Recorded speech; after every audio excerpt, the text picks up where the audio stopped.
Hello. In this video, we are going to derive two formulas for the reduced mass. We imagined we have two masses, the first being m and the second as n, and they are a distance of a plus b, which is equal to d, apart, so our internuclear distance between the two particles is d, and that m is a distance a from the center of mass, and n is a distance b from the center of mass. So I've denoted the center of mass by the black O. To make the derivation easier to follow, in general, distances will be small Roman letters, masses will be capital Roman letters, and the reduced mass will be a Greek mu. Now we will motivate the derivation. In our first picture, we have the system of two particles, one with a mass of m and the second with a mass of n, that are rotating around their center of mass O. So O is not only the center of mass here, but it is also the axis of rotation. This particular system will have some particular moment of inertia.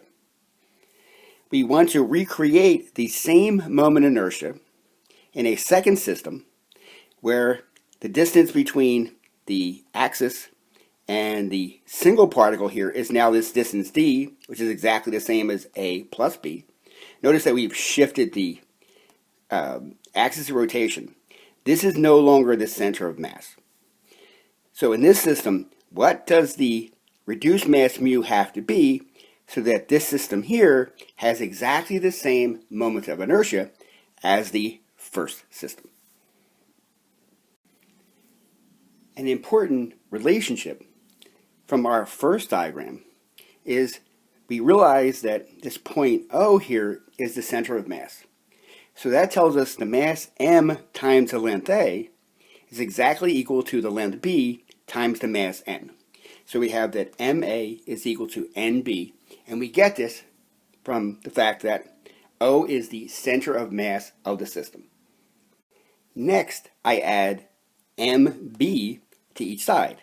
So I add MB to the left, MB to the right. Since I've added equals to equals, I still maintain equality. I notice that I can factor out an m on the left-hand side, and I can factor out a b on the right-hand side, and I get this expression. I note that the quantity a plus b is exactly equal to the intermass distance d, so we replace that with d. And on the right-hand side, I use the fact that addition is a commutative property, so I just write this as m plus n instead of n plus m. I divide each side by the quantity m plus n, and I get that b is equal to m times d divided by m plus n. So we have our first useful intermediate result. We have an expression for the length b. We again return to the fact that since our point O in the first diagram is the center of mass, that m times A is equal to n times B.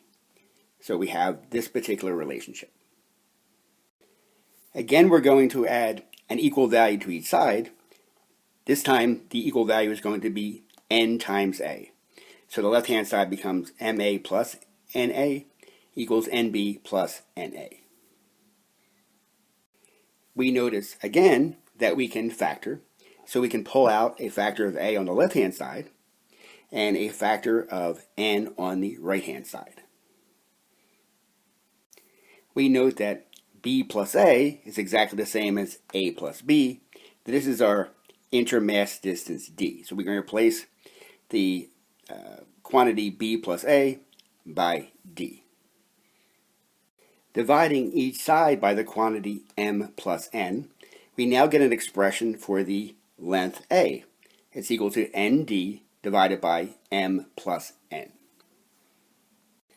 Now that we have found expressions for A and B, we are going to use the fact that by design, this system here and the system that was below it that I erased because I needed more space had the exact same moments of inertia, I.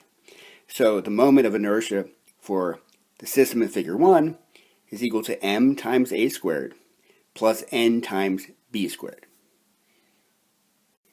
We have derived expressions for the length a and the length b, and we can now substitute them into this equation. A squared is simply going to be n squared d squared over the quantity m plus n squared. B squared is going to be m squared d squared over the quantity m plus n squared. So we notice that the quantities that are written in braces are simply either a squared or b squared. We can use the fact that we have two fractions with the same denominator and the fact that d squared is a factor for each of the terms to pull the d squared out in front, and we get mn squared plus nm squared for the numerator. We notice that mn squared plus nm squared has a m and an m as a factor for each term, so we can pull the mn out in front to get mn times the quantity m plus n, and the denominator remains m plus n squared. But now we notice that we have an m plus n to the first power divided by an m plus n to the second power. So we can cancel, and this reduces down to the first power to give. So after canceling, we get that the moment of inertia is equal to d squared times mn divided by m plus n. This expression in the brackets is precisely the reduced mass that we were seeking.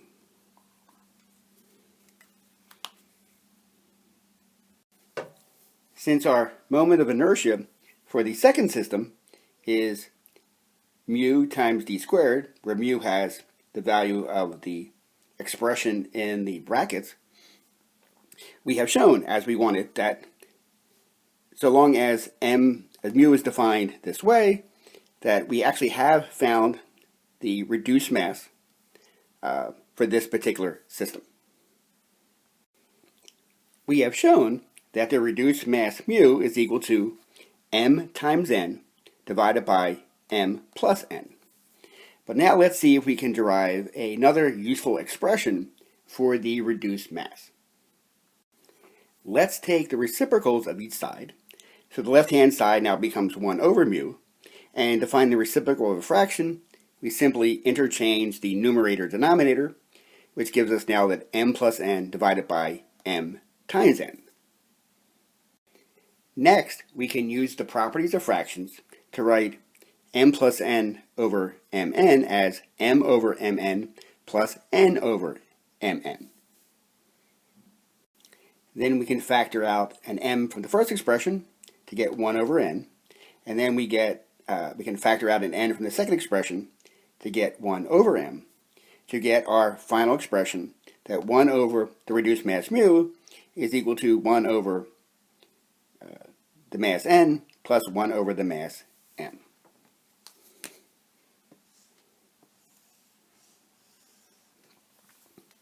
I thank you very much for your kind attention. Stay healthy, stay safe, have a good one.